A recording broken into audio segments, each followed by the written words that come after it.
What you're about to watch is the almost uncut version of Soul Roadmap podcast. You'll hear hilarious mishaps, awkward silences, and the occasional swear word, so be forewarned. You can hear the streamlined version at dinacataldo.com/iTunes. My name's Dina Cataldo, lawyer, coach, and entrepreneur. I created Soul Roadmap to bring you tips and strategies to live life better. During this episode, you'll hear references to different topics and books of interest. I've linked to those in the show notes. The link for that is below this video. Let's get started.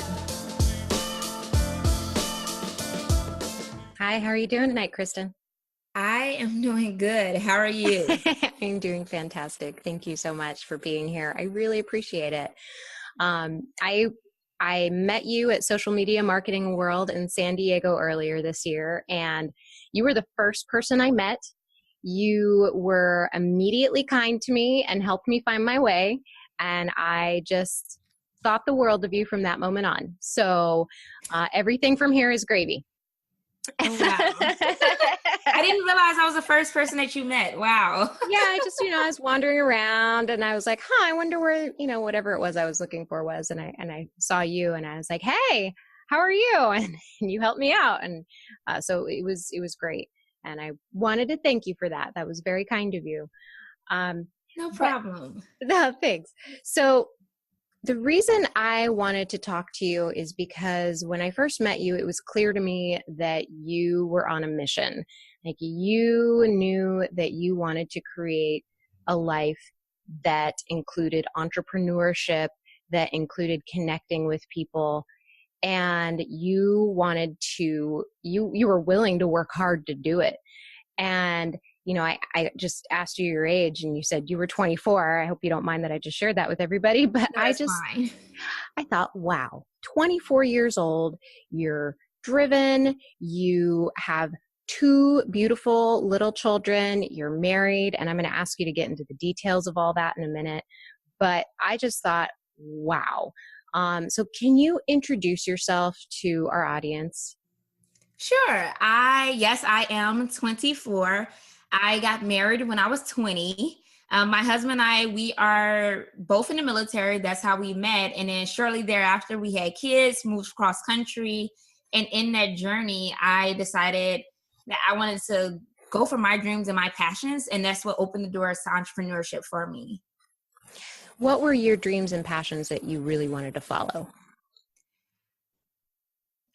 To be honest, I wanted to be an example for my mom. And I know that sounds so funny and so weird, but my dad passed away unexpectedly 3 years ago. And my mom lived her entire life raising their kids, taking care of him. And when he passed, she was in shock. She didn't know how to move forward. And I know we've had conversations. She wanted to be an entrepreneur. She wanted to start her own catering business, and it didn't happen. She's happy she raised us. We became amazing children for her, but she kind of lost who she was. And I kind of wanted to take that place to show her, like, having kids didn't change where she wanted to be. And so when I started my journey, it was more so to like kind of bring my mom and hold hands with her, because I'm like young and spunky and have that energy to move forward, where I wanted to help her kind of start her life now. That's amazing that you wanted to be a model, but I mean, you're not just a model for her, you're a model for anyone who wants to better themselves. I was totally taken aback by a recent Facebook Live that I saw you do, and I was talking to you right before we started about this, but I honored the commitment that you had. Like, you were in it, and anyone who watches that Facebook Live and has children, I think you immediately will resonate with them, because you kept it together. I mean, I don't know what was going on in the inside, but when you had, 2 little ones at your hip, wanting to be on mommy and wanting your attention while you were trying to, forward a message to people that you wanted to connect with on Facebook, I was in awe. Can you kind of explain what give a little bit of background as far as why you do these Facebook Lives. To be honest, I needed to be more committed to myself and my journey. I realized that I was flirting with my business. I wasn't actually dating it. And when I came to that realization, well, first, what I would say is, what I mean by that is I realized that I was kind of getting work in when I could, and I wasn't seeing the results that I wanted and that I need to hit my goals that me and my husband have set for our family. So I realized I needed to do more. And with that, I realized I needed to be more consistent in showing up for my audience. And I am actually on a 30-day journey right now of going live Monday through Friday at the same time every day, regardless of what's going on. So the live video that you actually saw was me staying committed to that goal that I set for myself, that, hey, your kids aren't taking a nap right now, because I tried to schedule it when they were napping and it just didn't happen that day.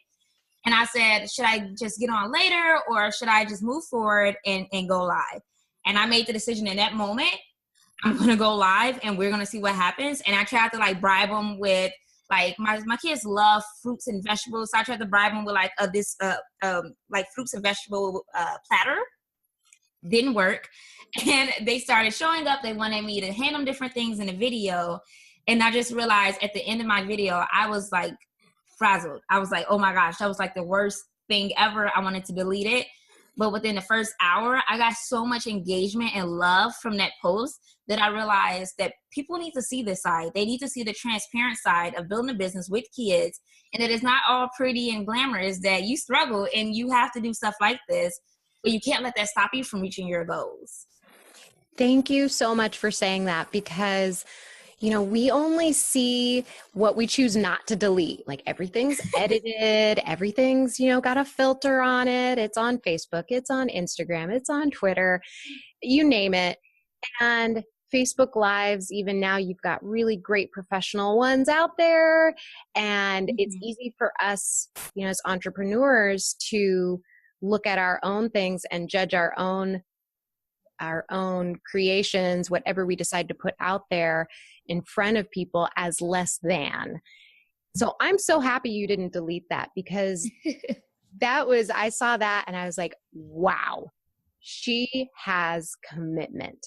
And that's really something that as an entrepreneur you have to have, because not everybody is going to be, engaging with your posts. Not everyone is going to show up to your Facebook Lives. Sometimes you're going to show up and you're not going to talk to anybody. They're going to see it much later, if ever. So you really have to have that commitment. What was it? You said that you weren't seeing the results that you wanted in your business. What kind of results are you looking for? What do you want to further in your business?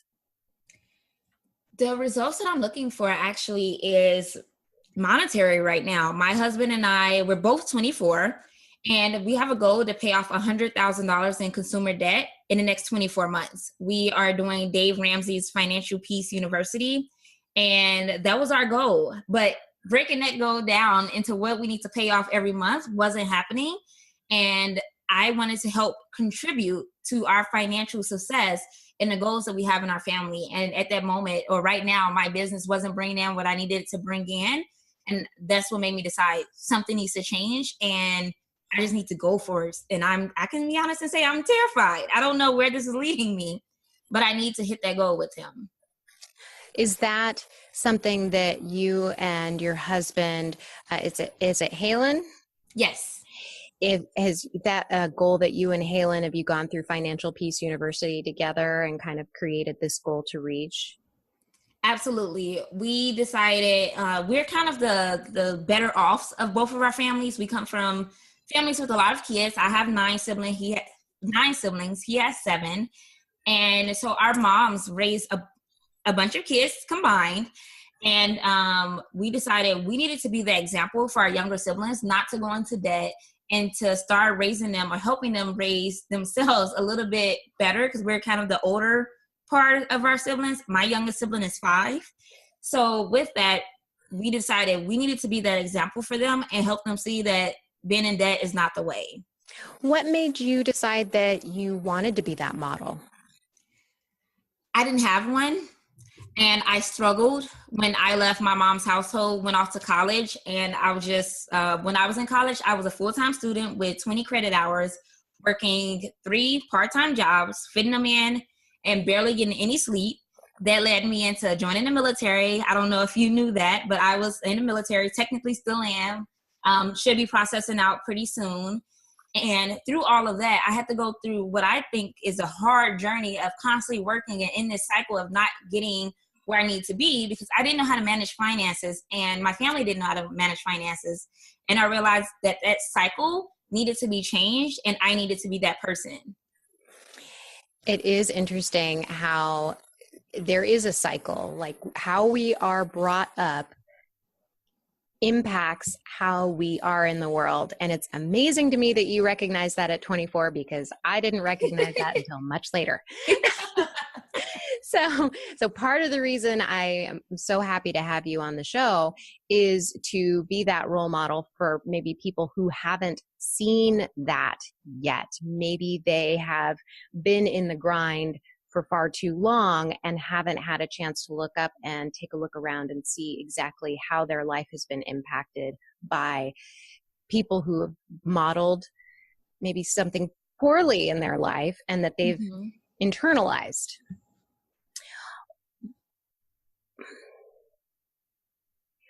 One of the things that I was so excited about when I saw that video was not only that you had this commitment to showing up for your business, for yourself, for your kids, because you're a role model for them, but also the amount of gratitude that you had and the expression of faith. It's very clear to me that a faith, and I don't know a lot about, your background, but if you're interested in Dave Ramsey and, you're going to church, I imagine it's a Christian path. Is that accurate?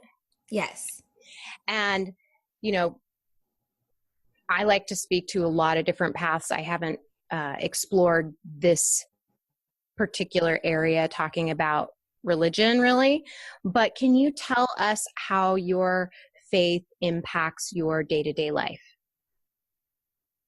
My faith impacts my day-to-day life because my journey is like everyone I feel out there. We all have a journey. We've all had very, very hard patches and rough spots and things that should have broken us. But because I didn't break, I knew that there was something out there for me or someone that had my back to help me get through these journeys. So with me knowing that with the stuff that I've kind of been through so far, I realized that in order for me to get to where I need to be, I need to have that faith that it's going to happen. And I like to tell people that when you're moving forward in life, the hustle sucks. It sucks like big time. So it's kind of like you have to find that balance between having a hustle, but actually also having faith. I feel like if you're hustling to work towards your goal and you're hustling to try to get things done, if you don't have faith that it's going to happen, you're not going to see the results you need. But then on the other hand, you can't just have faith alone. You have to put in some work because God does. I believe that God doesn't bless laziness. Like he needs you to put your hand in and do something. So that's why with us having this $100,000 goal of paying off debt in 24 months, I know that that number is something that I have to require God's help me in because right now with my finances, the numbers are not adding up, but I'm having that faith that that's where our success is going to be. That's where we're going to be led to. And I just need to implement that in my daily journeys. And I've been seeing these small wins of him letting me know that he has my back there, that my little faith as a mustard seed, as they say, is leading me to where I need to be. And I just need to keep that faith strong. There was a story that you recounted in that Facebook Live. I'm hoping that you'll recount it here. It was about the amount of trust that you had when you needed some income coming in and you had a choice between helping your mom with something that was really important and, paying something off that you needed to pay off at a certain amount of time. Can you tell that story? Sure. You can test God in your finances. That's one of the few areas you can test him in. And I feel like the story that you're referring to is because we are trying to pay off this debt, we have goals that we need to hit. And it's kind of like me and my husband, we are having that open line of communication, asking each other like, hey, this is something that's important for me. I want to pay this, or I want to do this with this money. But we also know that if we spend that money elsewhere, that's going to like kind of backtrack our goal or set it up, like take it off path just a little bit. And the story you're referring to is I had a choice. I had enough money to either pay the bill that I needed to pay for my business or to pay a bill for my mom. I've kind of been supporting her since my dad passed away. And we had the decision to make. And to be honest, I really, really was like, I just want to pay this bill off because we're going to get closer to our financial goal. But then I also know that my mom is why I do everything that I do. She's my why. She's my passion. And I decided in that moment to go ahead and pay her bill. And what I didn't realize until later was that around the exact time I paid that bill for her, I had an email in my email saying someone made a purchase for me for almost double of what I spent with her. So it was kind of like me having that faith that God had my back, that I was going to receive the money in some way and I was going to be blessed with that money. I just didn't know it was going to be from a sale because I did not go live with something to sell that day. So it was something that kind of came through and I wasn't expecting it. The faith that you're also talking about also seems to recognize that there has to be some kind of clarity of purpose or clarity of goal. Do you find that that's been the case since you've been on this path? Absolutely. I feel like in order for you to receive what you want, you need to know the destination. You can't get somewhere if you don't even know where you're trying to go. So I feel knowing what that goal is, what that destination is, and having that faith is going to get me on track to get there. I just feel that if you don't know where you're going, there's absolutely no way if you know that you've arrived. Like you don't know if you don't set that in place first. Does that make sense? It does make sense. How did you figure this out at 24 years old is what my question is to you.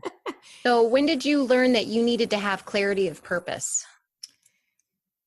I don't know. To be honest, I would probably say college. College was really hard for me. Like it was seriously hard as far as I went to a high school where I graduated the top percentage of my class. But what I didn't realize was when I got to college, the top percent of my high school was actually the bottom bar for college. But I struggled academically in college. And that's where my faith really started growing because I actually didn't like really attend church until I was like 16, 17 and I got my first car and started driving myself. Both of my grandparents on my mother and father's side are very faith-based. And my parents were the rebels. They were the ones that didn't go to church. They believed in God, but we just didn't attend as a family. But because I had my grandmother in my life, I started attending with her. And when I got my own car, I started going myself.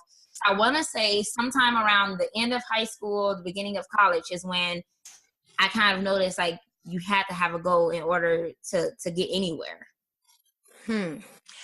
I seem to remember, like, I always had a goal. I just thought, okay, I need to be successful. I need to keep working hard.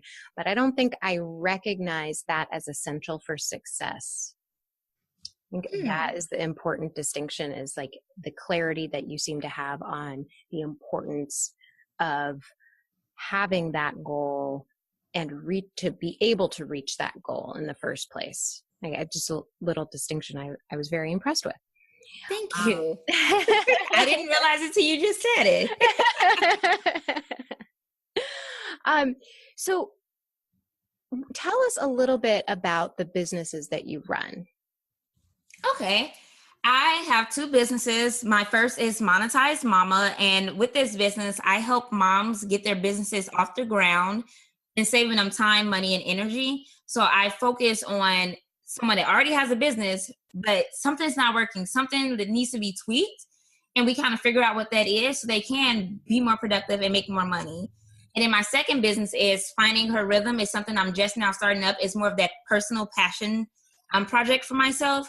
And that's the personal side of this businesswoman. This is a side of the woman that wants to grow her faith. She wants to grow, she wants to get debt free, and she wants to live a healthier lifestyle. So that's the side of my business where she still has a business, but she also has other goals that she wants to reach. And she needs that community of people that want a similar goal. that believes that God is the way, God is the answer, but something where we accept the transparency and the deep, hard struggles of trying to find her rhythm and finding the things that she needs to do to hit or achieve these different goals. Do you feel like you've already found your rhythm, or are you still working to find your rhythm? I honestly feel like I am still working to find it, because every time I feel like every time any one of us set a rhythm, or we feel like we have it in place, your kids start teething, or your kid, you find out you're pregnant again. So like things are constantly changing. But that's the beauty in my Finding Her Rhythm brand, is it's always going to be changing. But as long as we have a community of women that we can ask questions and get help from, then we'll find our way. We'll figure out what works for our family and our situation. I do like, and I've seen this a lot in online communities, the women who support other women. This is something that may not be unique to online communities. However, growing up, I never felt that women were as supportive of one another as they could be. When I started getting involved in online communities and different groups, I became connected with people, women especially, who were very supportive of one another. What's your experience been with women, either in or out of online communities, and the support that they've brought either yourself or people around you? I will have to say I've always found people that are supportive. And I want to say that because I kind of identify people that aren't supportive, and I try to separate myself from them as soon as possible, because it can be so draining. And I just learned this term that I am an empath. I take on the energy and the hurt and the pain of others easily. Like I can't watch the news. I had to stop 3 years ago because it was too emotional for me. So with that, I kind of identify them early on. And so with that, I feel that everyone that I've kind of built a relationship with, we all kind of want to hold each other's hands and say, let's go together. I'm taking a step, you take a step, and let's keep pushing forward. You broke up after you said that about 3 years ago you had to stop watching the news. Would you mind starting over from there? Yeah, 3 years ago, I had to stop watching the news, and I realized that I was taking on other people's emotions and feelings and everything that they were feeling. And I realized I needed to start separating myself from people who kind of were draining my energy because I couldn't move forward. And I think doing that early on when I meet people has helped me stick with women who are supportive, and we're holding each other's hands and we're saying, I'm taking a step, you're taking a step, and let's move forward and accomplish these goals together. So that has personally been my experience. I know everyone doesn't have that experience, uh, but I pray that they do one day.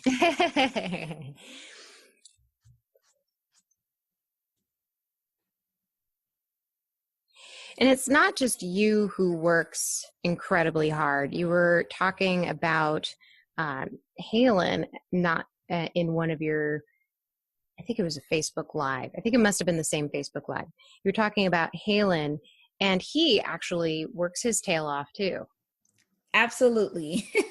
He is full-time military. We are a Navy family for him. I'm Army, he's Navy. And with him, he's working full-time Navy. He has a part-time job at the local casino that he does at night. And he's also in school part-time right now so that he can become a lawyer. I have to always remember that because I always forget. And How do you forget that? I don't know. I always forget, and I don't know how. I think it's because we always talk about the military side of it. Did I forget about the life after sometimes for him? Because he's so focused and dedicated with what he's currently doing. So I always have to remember, like, what was it again? But yes, we're both definitely working really hard to hit our goals. And that's a part of why I do what I do with Monetize Mama, is to increase the impact I'm making, and also as a result, increase my income so that I could bring him home from that second job, but still keep us on track to pay off that 100,000 by next Christmas. Wow.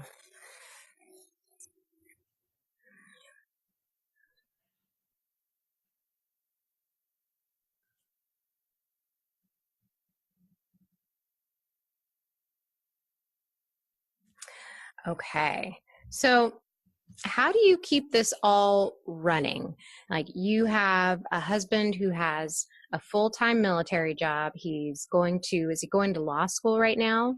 Or is he No, going right now to he's actually doing undergrad? school online because we're Okay. actually up for orders right now. So we might end up moving again. Oh, I see. Okay. So you have a husband who's going to, he has a full-time job. You have a husband who also has a part-time job. He's also taking classes online. And you have two kids. How old are your kids? They are 1 and 2, 13 months apart. You have multiple businesses. And how do you keep it all running? Do you have a routine? I mean, I imagine creating a routine must be difficult, but can you explain kind of how you keep the ball rolling? Sure. Number one, I give myself grace. That would be the first thing I would say. And then after that, I try to plan out my week on Sunday evenings. So I will look at my schedule. I use an online calendar system for people to book calls with me. And when I use that online calendar system, on Sunday nights, I check to see what times I have calls. And I recently changed my schedule where I only take calls 1 day a week. And that leaves me the other 5 days, the other 4 days, Monday through Friday, to focus on other things. So I actually give myself theme days. So I know what I'm focusing on in my business right now. So I break those down into what am I getting done Monday, Tuesday, Wednesday, and Friday. Thursday is for clients, online calls, interviews, things like that, because that's the only day I put makeup on. That's nice. Fun fact, that's the only day I put makeup on because who has time? So Wow, that's a great idea. yes, I schedule all my video stuff on 1 day so that I only have to really get dressed that day. Every other day, I kind of run my business in my pajamas. Who has time? So then Nice. the other days of the week, I will focus on, well, what I kind of know what my goals are for the next 90 days. That's why we were just talking about, having somewhere that you're going. I know my goals for the next 90 days, and I kind of broke those down into exactly what I need to do to get those goals done and organize them in the order. So throughout my week, I know exactly what I need to get done this week, and I assign it a day. But what I don't do, because I have so much going on, I don't assign it a time during the day. Because I might have a kid that has a blowout diaper, their teething is all of a sudden an issue, or I may even have an unexpected visitor. So what I do is I just know that I need to put a dedicated amount of time in my business. Let's say on Monday, I say I want to do 2 hours. And then during that 2 hours, I get that goal or that small task that I need to accomplish done on that Monday during those 2 hours. And that gets me one step closer to my next goal. And I kind of do that for both my family and my business. Wow, that's wonderful. Can you give us an idea of, like, for instance, a 90-day goal and how you break that down so that you can accomplish that goal, reach that goal? Absolutely. Your 90-day goal should be something with a number. So it should be something where you're telling yourself, maybe you want to make a certain amount of money by the end. Maybe it's you want to have a certain amount of clients by then. It needs to be a number so you can know when you reached it. So I'm going to give you an example. Let's say one of your goals is to start generating $5,000 a month. I know that's kind of like the average number that a lot of entrepreneurs have. So if you want to start generating $5,000 a month, you kind of need to know what you're selling. So break that down into what income streams are you utilizing, and like what your prices are, what you're going to be selling. So in 90 days, you want to be bringing in $5,000 a month. And let's say your income streams is one-on-one coaching, you have digital products, and maybe some type of membership. So you'll break that down into how many clients do you need to get to that $5,000 a month? How many digital products do you need to sell and what price those digital products are?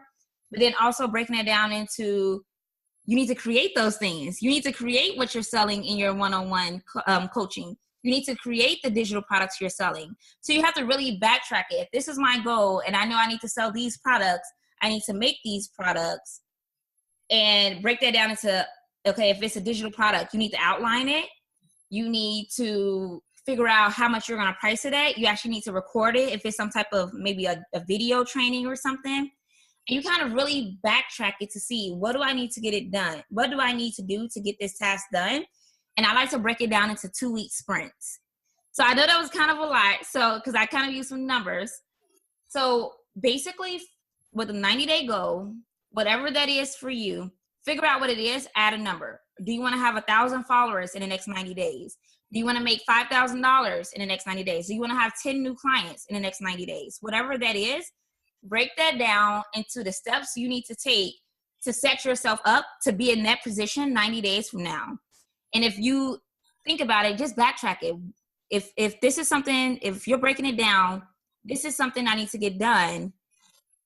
What's the prerequisite? That would be the word I would use. What's the prerequisite? What is something that needs to get done first before I can get this done? And keep doing it till you're at the very beginning, that first step. And then that's what you assign your task as for 2 weeks. And then if you finish it before the next 2 weeks, go into the next thing. What's the next thing you need to do to hit that goal? And I actually recommend not having more than 3 goals in a 90-day period because it can tend to get overwhelming. I know that was a lot. No, that was wonderful because I think people who are brand new to business and even people who have been at it for a while and maybe haven't really thought about how to reach a goal need a breakdown. It's helpful for me. I've heard this kind of breakdown before and I'm in it right now in another program, but it's also something I need to hear because once you start implementing what you're describing, you really can accomplish more. And one of the things that interests me about you is that you do have this focus, that you've created this focus for yourself while you have the 2 children, a husband who's got full-time job and other aspirations too. And you have some serious goals you want to meet. So when you're creating like your 2-week sprint, you were saying previously that you plan your week on Sunday evenings. How does this kind of blend in when you're planning your week and combining that with a 2-week sprint? How do you do that? The way that I do it, and as you were just talking, I thought of the perfect terms to make it easy for your listeners. Hold on, let me back up. Start up with the way that you do it, because I don't know if you've got something else on or I have something like on my internet connection that's draining it, but it was skipping. And so I want to make sure that the audio catches everything you say. Okay. So where do you want me to start out? Just start out the way that I do it. Okay. I don't know what's going on. Let me see. I'm going to move this. I don't think it's your microphone. I think it's the computer, like the internet connection is, I'm looking to see if I have any applications that are open. Yeah, and I made sure I closed all mine. So make sure I don't have anything going on here. And I told my husband to cut the TV off. Smart woman. All right. So I double checked all my stuff. Okay. All right. So let's go dive right back in. How do you do it? The way that I do it, and as you were just talking, I actually came up with the perfect terms to help your audience. And so when you're thinking of your project, when you're thinking of your goal, break those down into the projects that you need to complete. And then break those down into what tasks you need to complete to hit that project, to hit that goal. So what I do is, because I know what my goal is, where I want my business to be in the next 90 days, I break those down into those projects. But I know I need to complete these tasks to hit that goal. So on Sunday evenings, when I'm trying to figure out what do I have to do, I break it down into kind of what I like to call theme days. So for me, I'm gonna give you an example. Mine is Monday is marketing. I know in order for me to sell anything, people need to know about my business. So I actually market in Facebook groups on Monday. I make sure people know me. I'm getting there, answering questions, asking questions. I'm kind of interacting with people. I'm also trying to get on podcasts. I'm trying to do interviews. That's Monday for me. Tuesday is my day where I'm trying to get sales. I'm trying to close out the people that I previously talked to the week prior to work with me. I'm trying to make sure I keep those, what we call leads, warm, those potential clients warm. And I do that on Tuesdays. My Wednesday is kind of where I do content creation. I believe everyone should have one day in their business. If you're a service-based business owner, you should have one day where you don't do anything for anybody else but your business, because we tend to give our all to our clients, that we tend to not do anything for ourselves. And if you're not creating new products, if you're not creating new services, or even refining what you have, you can't move forward because you kind of find yourself behind. You didn't get that blog post written. You didn't get your own social media content created. So my Wednesdays is off limits. I don't take any calls. I don't do anything for anybody else. It's just for me. And then my Fridays is a day where I either go grocery shopping. That's the only day I schedule doctor's appointments.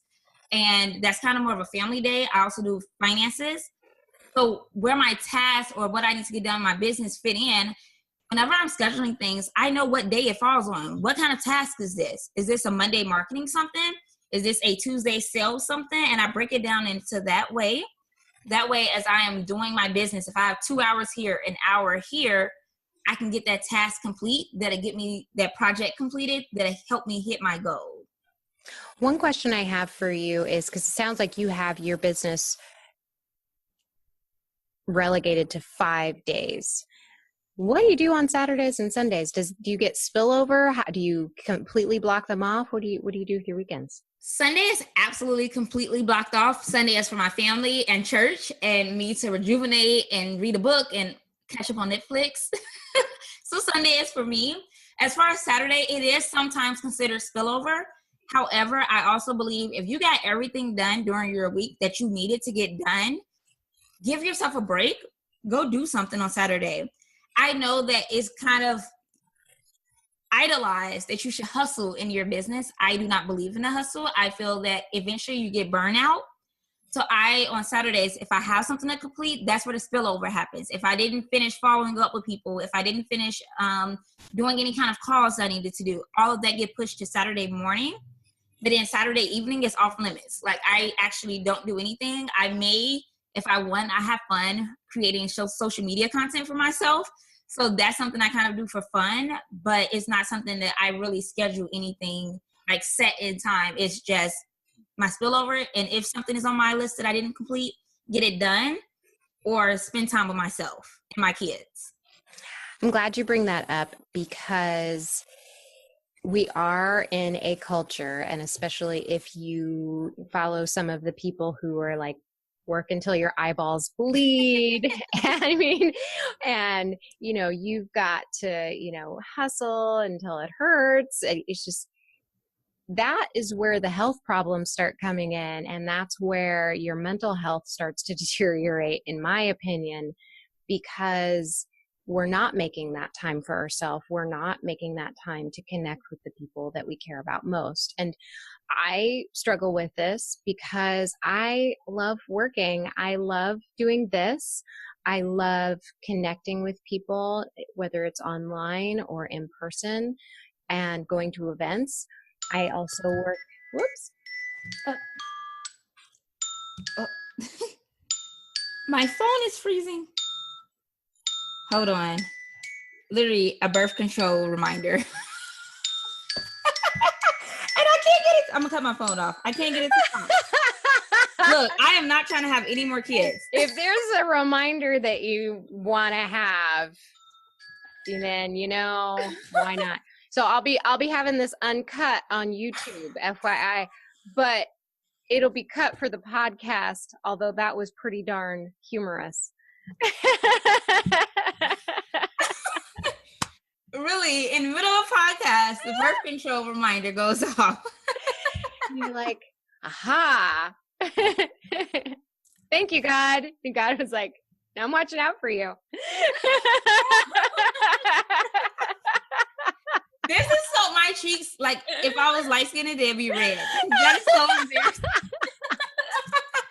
And I know I probably didn't have to say that, but I was like, oh my gosh, it's just saying birth controller in like big letters. Like, that's hilarious. That's awesome. This is too funny. I apologize for the interruption.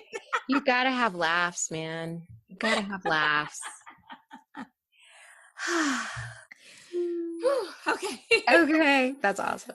I have no clue where you were. I was just saying, I struggle with this because I love working. I love connecting with people online, doing these podcasts, doing my own business. I enjoy doing all of that.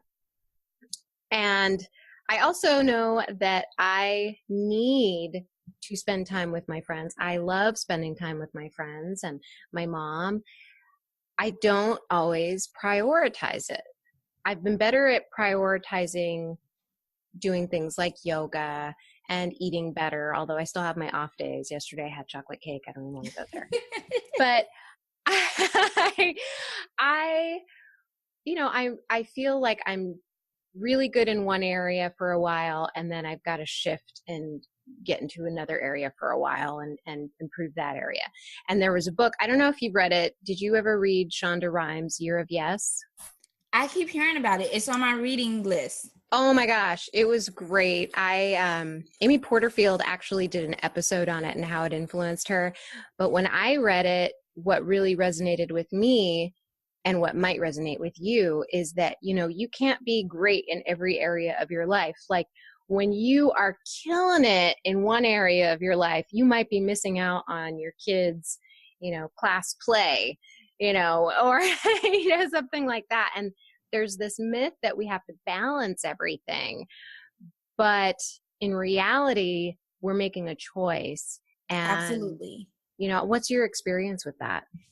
I actually came to the terms with that, I want to say last year. And the way that I kind of phrase it is when there's a juggling act, and that's why I named my personal business Finding Her Rhythm, because I don't believe in a balance. I feel like that sucks because you're constantly trying to find something to balance and it doesn't happen. And you feel like you're failing. You feel like you're not doing what you're supposed to be doing. I feel like if you're trying to do something and you have all of these things going on that require your attention, when you choose to focus on one thing, you're consciously choosing to ignore the other thing for a moment, not completely, but just for a moment. So I struggle with this. And it's actually where Monetized Mama was really also born, as well as me wanting to help my mom. Was I was 6 months pregnant, carrying a 8-month baby, out trying to prospect and find clients in the California heat. And I live where it's 100 degrees in the summer. So, and I was like, there has to be a better way. But in my mind at that time, I thought that I had to do this to get where I needed to be. I thought that I needed to hustle and do all of this to accomplish my goals. I was waking up early, going to bed late, still breastfeeding, because I actually breastfed both kids after my second was born for like 6 months. So I was doing all of this and not getting much sleep. And I was like, there has to be a better way. And I truly, truly believe that there is. You just have to give yourself grace and know that it's okay to focus on one thing at that moment. Today, I took the day off. This is actually the only thing I did for business all day. I went to a picnic with my husband. Why? Because I wanted to put him first today, because he's putting us first every day. We're doing so much that he's doing that I needed to put my business to the side, and I'm going to make it up on Saturday. But I truly believe that you have to kind of give and take a little bit, and you'll kind of find that rhythm that you're looking for. Do you have any other tips for moms who are starting out running a business? Anything that you would recommend to them? Yes, I have 2 things actually. The first one is you are not a charity. I struggled with this when I first started my business. I was so desperate to wanting to find a client that I was kind of lowballing myself or even giving my services off for free. And I was spending so much time working with these free or low price clients that it was taking up too much of my time, and I wasn't able to give my full, or to even open my palette to be able to open my calendar to be able to go and find clients that actually could pay me my worth. So I just want to say, you're not a charity. You do not have to discount your services, even though you're just starting out, because your skills, your hobbies, your talents, experience, it's worth it. You have all of that goodness inside of you. And people are paying for the research, the time that you're saving them in research. They're paying for your strategies, your proprietary. I always struggle with that word. Your proprietary knowledge and your skills and the way you do things. That's what they're paying for. Don't discount it, because when you discount it, they're not going to appreciate it as much. And then the second thing is, basically, I want you to know that when you're starting your business, you don't have to stay in a research phase. I got stuck there, and it's a horrible place to be stuck. And that's where we feel like we need to know everything before we take that first step. And what I want you to ask yourself before you invest in a lot of courses, products, trainings, or anything like that, think about, are you learning this or are you buying this right now so that you can learn something just for the heck of learning it? You're like, yes, you may need to know that, but this is the difference I want you to think about. And I don't remember where I heard this term, but it's learn just in time instead of just in case. When we spend time investing in things because we think we may need it in the future, your business may change. My business like pivot almost on a quarterly basis, and there's power in that pivot. But if you invest in a course or a training before you actually need it, your business may pivot and you may not need it, and you wasted time, money, and energy. Compared to if you invest in stuff just in time, and that's the power of knowing what your goals are for the next 90 days because you know what you're focusing on. If you know that you're not starting a podcast, don't buy a podcast course in the next 3 months because that's not what you're focusing on. Yes, that may be the last price that they may sell it for, or this is as low as it would ever be, but you might not need it 6 months from now. So this is how you will save yourself that time and energy and investments that you're going to be putting in this business so you can actually start focusing on what you need to get the results you want. That's excellent advice. Thank you. Oh my gosh, Kristin, time flies. Can you tell us where we can find you online? Sure. You can find me at my website is monetizemama.com, and my Instagram and Facebook handles are the same, just Monetize Mama. And I'm going to link to all of that in the show notes too. Thank you. Wow, Kristin, I'm just totally impressed by you. I'm blown away at the fact that you are 24, you're kicking butt, and you are focused. I can tell the military come out a little bit when you're talking because you do have that drive. I can tell that there's a very all business side of you. Yes. But, you're just a sweetie pie. So thank you. Thank you so much for your time. Do you have anything else that you want to share with us or share with listeners? I would just say, believe in you. Know that you're worth it. Know that your dreams are possible and that someone out there is waiting on you to answer your call so that they can answer theirs. They're waiting on your knowledge, your skills, your talents, whatever it is you're selling them. They're waiting on that and they have no clue. They have no clue that that's what they're waiting on. That's what's holding them up. So get started right now, today. You heard her. Go get started. Go do it. All right. Thanks so much, Kristin. Thank you. If you like this uncut treasure, be sure to hit like below and subscribe so you can get more of them. If you want to hear the streamlined version, be sure to go to dinacataldo.com/iTunes and subscribe so you hear about them every week.